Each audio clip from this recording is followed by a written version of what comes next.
সে দেবাংশু হয়তো যখন ওই ওদের মিটিং এ যখন চা সিঙ্গারা দেওয়া হচ্ছিল, হয়তো চা সিঙ্গারার একটা ঠোঙার মধ্যে দেবাংশুও ছিল। ও হয়তো দেখতে পেয়েছে ঘটনাগুলো ওখানে কি ঘটছে না ঘটছে। যাদবপুরকে ধ্বংস যদি করতেই হয়, তার জন্য বোমা, বন্দুক, গুন্ডা, পুলিশ কিচ্ছুর দরকার নেই। সায়নী ঘোষের মতো আর কিছু ছাত্রী ওখানে জুটলে যাদবপুর এমনি ধ্বংস হয়ে যাবে কদিন পরে। ব্রাত্য বসু যে দুঃখ প্রকাশটা করলেন, সেইটা যদি সত্যি হয়ে থাকে বা ওনার সেই আবেগটা যদি সত্যি হয়ে থাকে, আমি বিশ্বাস করতে চাই যে উনি আন্তরিকভাবে বলেছেন, সেক্ষেত্রে এই অরূপ বিশ্বাস, মদন মিত্র, রাজ চক্রবর্তীদের এই হুমকি, তার সঙ্গে তো ব্রাত্য বসুর স্টেটমেন্টটা তো সঙ্গতিপূর্ণ নয়। ব্রাত্য বসু ওখানে গেছিলেন, তৃণমূলের অধ্যাপক সংগঠনের একটি সেমিনার ছিল, সেখানে যাদবপুরের ছাত্রদের তো অসুবিধা হওয়ার কথা ছিল না পুরো বিষয়টা। এবং এই গাড়ি চাপার ঘটনা দেবাংশু প্রেস কনফারেন্স করে বলেছে হয়নি, তোমাদের বানানো গণশক্তিতে ফেক ইমেজ। এ তো বামেদের দিকে পুরো বিষয়টা এসছে। দেখো, এত কিছুর পরও এর থেকেই তো প্রমাণিত হয় যে মানে এখনো পৃথিবীতে মুরগি এবং মুরগির দর আলাদা। যে কারণে দেবাংশু যখন বলছে, প্রেস কনফারেন্স করে বলছেন যেরকম কোনো ঘটনা ঘটেনি, সেই সময় ব্রাত্য বসু প্রেস কনফারেন্স করে বলছেন যে আমি ছেলেটির এভাবে আহত হওয়ায় দুঃখিত, গাড়ি চাপা পড়া, এবং বাবা মার সাথে আমি কথা বলেছি এবং আমি দুঃখ প্রকাশ করেছি।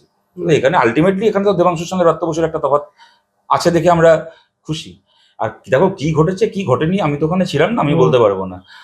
সে দেবাংশু হয়তো যখন ওই ওদের মিটিং এ যখন চা সিঙ্গারা দেওয়া হচ্ছিল, হয়তো চা সিঙ্গারার একটা ঠোঙার মধ্যে দেবাংশুও ছিল। ও হয়তো দেখতে পেয়েছে ঘটনাগুলো ওখানে কি ঘটছে না ঘটছে, কিন্তু আমি ছিলাম না, আমি বলতে পারবো না।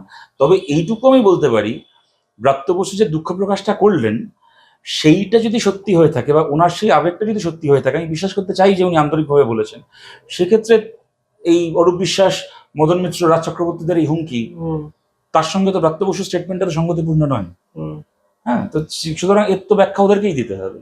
না, বলেছে 2 মিনিটে যাদবপুর দখল করে নিতে পারে। সায়নী ঘোষও দেখলাম বলেছে সেটাই তো। পরবর্তীকালে।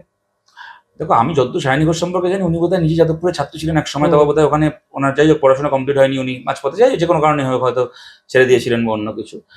তা যাদবপুর ধ্বংস করতে প্রথম কথা উনি চান কেন আমি জানি না, কারণ আমরা প্রত্যেকেই যে যেখানে পড়াশোনা করেছি, নিজের স্কুল কলেজকে নিয়ে, একটা নিজের ইউনিভার্সিটিকে নিয়ে একটু আবেগ সবারই থাকে রাজনীতির ঊর্ধ্বে উঠে। যে কারণে তুমি দেখবে বিজেপির অনেকে জেএনইউকে নিয়ে অনেক গালাগাল দেয়, নির্মলা সীতারামন চট করে জেএনইউর বিরুদ্ধে খুব গালাগাল দেন না, উনি ওখানকার ছাত্রী ছিলেন, এক স্বাভাবিক সেন্টিমেন্ট ওনার আছে। সায়নী ঘোষ কেন এক্সেপশন হলো আমি জানি না, তবে এইটুকু বলতে পারি, যাদবপুরকে ধ্বংস যদি করতেই হয়, তার জন্য বোমা, বন্দুক, গুন্ডা, পুলিশ কিচ্ছুর দরকার নেই। সায়নী ঘোষের মতো আর কিছু ছাত্রী ওখানে জুটলে যাদবপুর এমনি ধ্বংস হয়ে যাবে কদিন পরে। কিন্তু তার বাইরে আমার আর এগুলো নিয়ে কি বলবো। কিন্তু এইটুকু বলতে পারি যে যাদবপুরের এই ঘটনার পরে ব্রাত্য বসু যে কথাগুলো বলেছিলেন, যদি তৃণমূলের বাকিরাও সেই কথাগুলো বলতেন, তাহলে আমরা এটা ভাবতে পারতাম যে একটা ঘটনা ঘটে গেছে, তাতে এনারা দুঃখিত।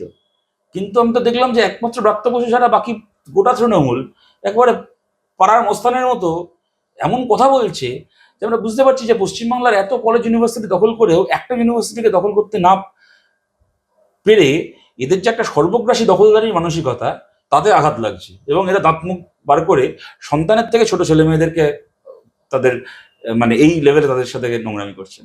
সত্যি কথা, আমার লাস্ট প্রশ্ন, তোমার মনে হয় না বড় বেশি বিতর্কে কেন্দ্রবিন্দুতে বারবার যাদবপুরে যায়? কারণ তুমি স্বপ্নদ্বীপের মৃত্যু বলো, তোমরা সিসিটিভি বসানো যাবে না, পুলিশ ঢোকা যাবে না, না, নামটা এই যে ব্যবহার একাধিক, করো না, বাচ্চা যোগ বাচ্চা ছেলে মানে এনিওয়ে। হ্যাঁ, এই যে একাধিক ইস্যুতে বারবার বাম যারা তো করা হচ্ছে। ওই বাচ্চাটি মারা যাওয়ার পরে ওই আলু না কি নাম, যে কিনা ঘটনাটার মূল অ্যাকিউজ ছিল, তাকে কেন ধরা হলো না? সে তো তৃণমূল নেতা তন্ময় ঘোষের ছায়া সঙ্গী ছিল, তাকে কেন ধরা হলো না? সে কোথায় অ্যাবসেন্ট করেছিল? তারপরে কেসটা ঠান্ডা হয়ে যাওয়ার পরে সে ফিরলো, কেন তাকে আজ অব্দি গ্রেপ্তার করা হলো না? আমরা তো জানতে চাই। যাদবপুরের সত্যি তো যাদবপুরের বিশ্ববিদ্যালয় থেকে শুরু করে মানে কলকাতার বিভিন্ন বিশ্ববিদ্যালয়ের যে হোস্টেলগুলো রয়েছে, কেন পাস আউট ছাত্রছাত্রীরা সেখানে ডেরা বাঁধিয়ে বসে রয়েছে, কাদের ক্ষমতায়? আমরা তো জানতে চাই কেন করা হচ্ছে না সেগুলো। আমরা সত্যি, এবং এর তো দায়িত্ব নিতে হবে সরকারকে। আজকে তুমি যাদবপুরকে নিয়ে বলছো, তুমি বলো তো তৃণমূল বিনা ভোটে যে গোটা পশ্চিমবাংলার কলেজ ইউনিভার্সিটিগুলো দখল করে রেখেছে, কোথাও তো গত 7-8 বছরে 9 বছরে ভোট হচ্ছে না। কিন্তু প্রতিটা কলেজ ইউনিভার্সিটিতে তো স্টুডেন্টস ইউনিয়ন ফি বলে একটা ফি তো নেওয়া হচ্ছে ছেলে মেয়েদের কাছ থেকে। টাকাগুলো কোথায় যাচ্ছে? আজ ধরো কোনো একটা কলেজে যদি 2000 ছাত্র থাকে, আর যদি সেখানে মাসে ধরো বছরে 1500 টাকা করে মনে করো নেওয়া হচ্ছে, তোমার তোমার এই স্টুডেন্টস ইউনিয়নের ফি, তাহলে 2000 ইন্টু 1500, এত লাখ টাকা কার পকেটে ঢুকছে? তোমরা যাদবপুরে ছাত্র আন্দোলন নিয়ে এত কিছু বলছো, তুমি বলো তো গুরুদাস, সেই স্যার গুরুদাস কলেজের ছাত্র আন্দোলনের কি চেহারা দেখলাম?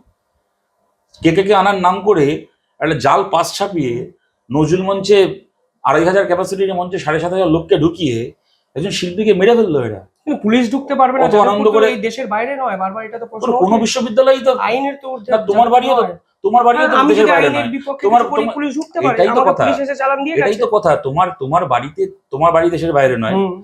তবু তোমার বাড়ির তার পাশের ঘরটা খুলে দাও পুলিশকে, তোমার পাশের ঘরে 3টে পুলিশ থাকুক, পুলিশ ক্যাম্প বানিয়ে। এটা একটা আমার বাড়ি আমার থাকুক। ঘরটা প্রাইভেট না, একটা জোন, যাদবপুর তোমাকে ইউনিভার্সিটি এটাই বলছি। পড়াশোনা করতে গ্রামগঞ্জ তাহলে থেকে ছেলেরা আসে। তৃণমূলের পার্টি অফিসের ভেতরে একটা তৃণমূল অত বড় অত চোর অত ক্রিমিনাল তার কোথাও পাবে না, তৃণমূলের পার্টি অফিসে যত পাবে। হুম। তাহলে তৃণমূলের পার্টি অফিসের ভেতরে একটা পুলিশ ক্যাম্প করা হোক, বিজেপি পার্টি অফিসের ভেতরে একটা পুলিশ ক্যাম্প করা হোক, হুম। তাই না? দিলীপ ঘোষের মামা বাড়িতে একটা পুলিশ ক্যাম্প করা হোক।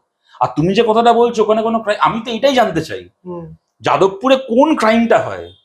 যাদবপুরে কি কারোর খাটের তলার থেকে টাকা পাওয়া গেছে অর্পিতার মতো? যাদবপুরে কোনো টেররিস্ট গ্রেপ্তার হয়েছে ওখান থেকে?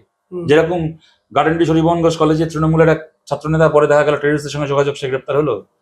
কোনো গ্রেপ্তার হয়েছে যাদবপুর থেকে মানে বা কোনো ইউনিভার্সিটি থেকে?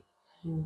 আজকে বাঁকুড়াতে বালি পাচার হচ্ছিল, সেখানে পুলিশ ক্যাম্প বানাতে গিয়ে মার খেয়ে ফিরেছে মমতার পুলিশ তৃণমূলের হাতে। হুম। আর যাদবপুর ইউনিভার্সিটির ভেতরে একটা পুলিশ ক্যাম্প বানাতে চাইছে।